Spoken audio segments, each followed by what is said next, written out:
Hi ladies, welcome to Samhain. I hope you're all doing very well and that before you've watched this video that you've read the PDFs and that you've actually been out for your Samhain walk. So right now you should have a pretty good idea of what's going on in nature around us and how that reflects on your own life. So it could be that as the leaves are dropping from the trees, that something is dropping away from your life, something that you no longer need. Or it could be that you feel like you're going more internal, that you're going into internal process. And that's also a part of Samhain. Now, traditionally, Samhain is the end of the Celtic or the Nordic or Bronze Age pagan New Year. And it's the end of the old year and the beginning of the new. So this is a time where lots of things are possible. The veils between the worlds are starting to get thinner, and it's a time where we think of our ancestors, where we look back to our past, the past of our DNA, and have a look at those people that have gone before us, the people that have walked before us. Now, I'm pretty sure that we've all unfortunately lost someone that we care about.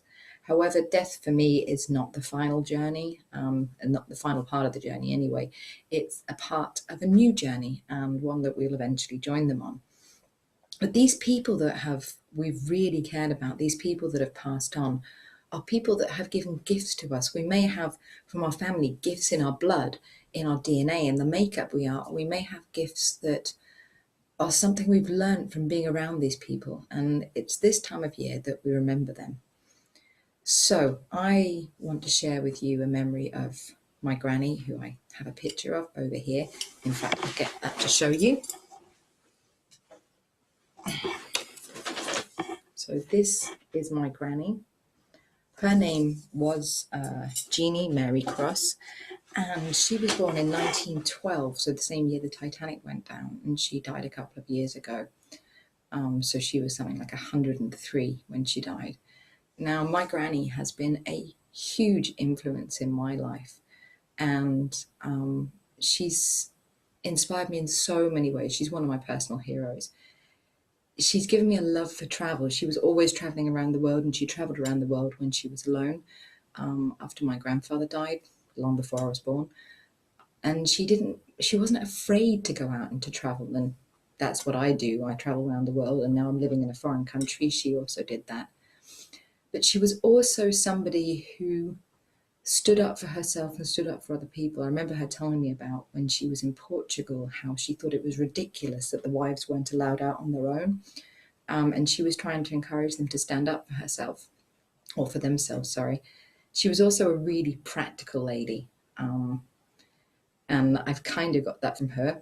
Not always practical as I could be, but a sense of practical and saying things directly, that also comes from her. And a love of learning and a love of experiences and laughing, and also a love of telling stories. She was always telling stories about where she'd been. So these are the gifts that Jeannie Mary gave to me. And I want you to have a look. When you look through the PDF, there'll be a point where it says to start looking at a picture of somebody, or to start looking and remembering somebody that you've lost, that you care about a great deal. Now, that doesn't have to be a family member. Like for me, this could also be a friend. It could be somebody famous, just somebody that inspired you to learn something, because it's really good to revisit those gifts that they've learned, the learnings, the teachings that we've had at this time of the year. Because as everything's dying, the year is ending, the wheel is ending, and it's a good point to make friends with death. Death is not the final journey, as I said before. Also, it's a Celtic fire festival, and that's why later on in the PDF you'll be working with burning away things that you no longer think you need. Now, what do I mean by this? Well, it could be something energetic. It could be something like, I want to stop being negative towards myself, or I want to set a boundary. I want to stop not setting boundaries. I want to stop saying yes all the time.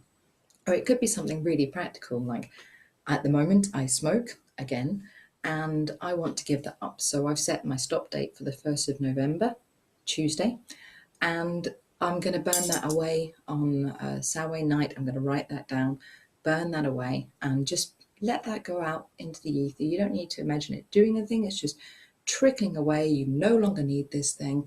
And it's setting your intent and physically setting your intent, so it really sits within you that you need to get rid of this thing. So you need to have a think about what's going on with those.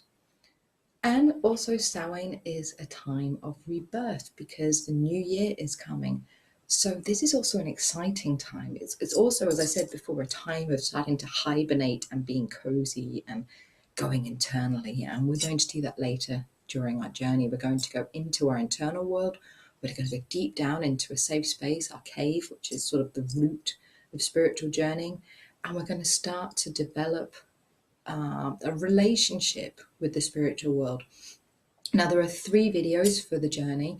One is one telling you about journeying tips and techniques and getting you ready.